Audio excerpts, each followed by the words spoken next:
This is New Day Northwest. Now from the Primera Blue Cross studio, here's Margaret Larson.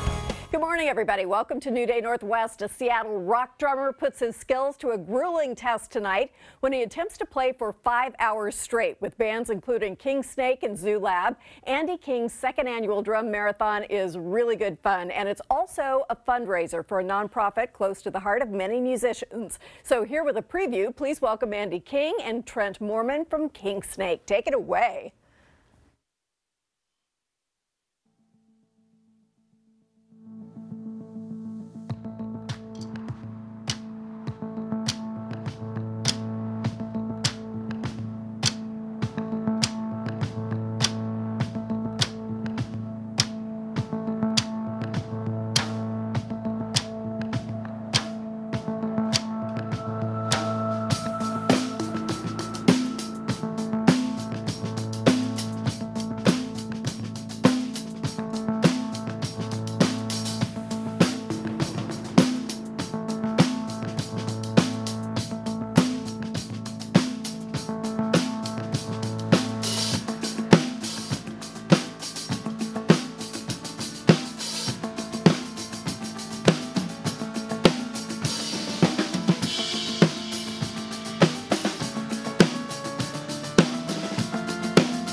Wow, thank you. Come on over.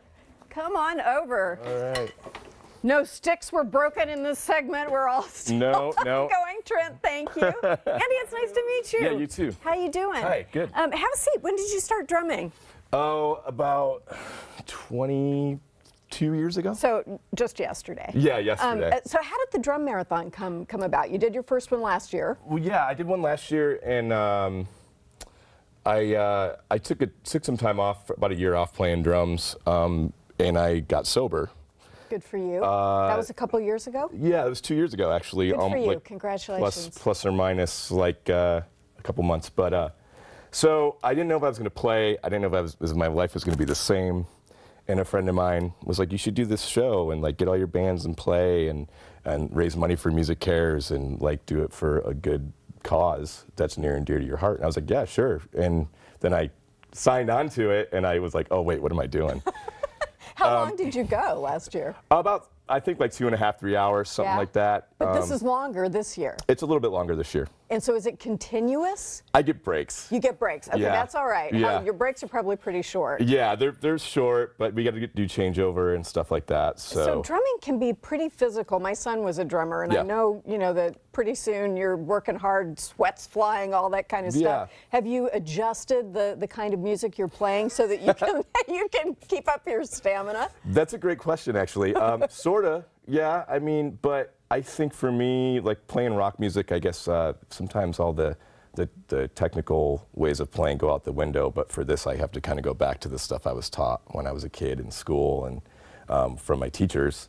So a lot of it's conserving energy. Yeah. When you play correctly. But I'm going to have parts here and there where I go a little crazy and hit harder. Save it towards the end. Yeah, it's conservation of energy. Yes. Is and important. maybe a Red Bull. Yeah, at some point in maybe there. some coffee or Red Bull.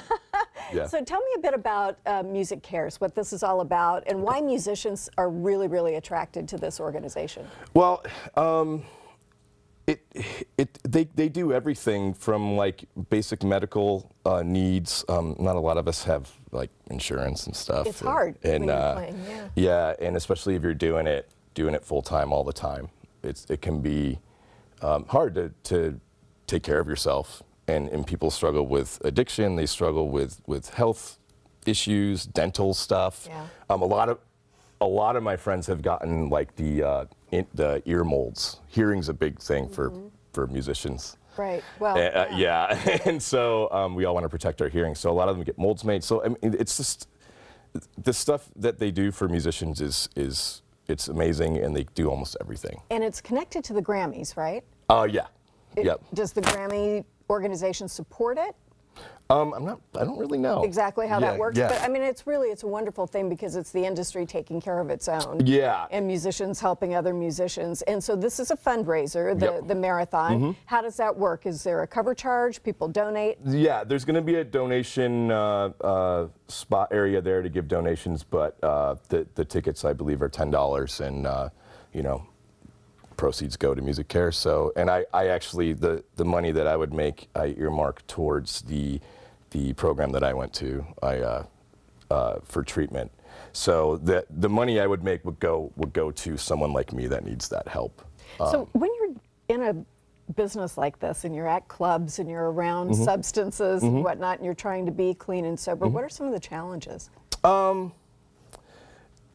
think the challenges for that are, it's tough because I think initially you're used to the same habits that you had.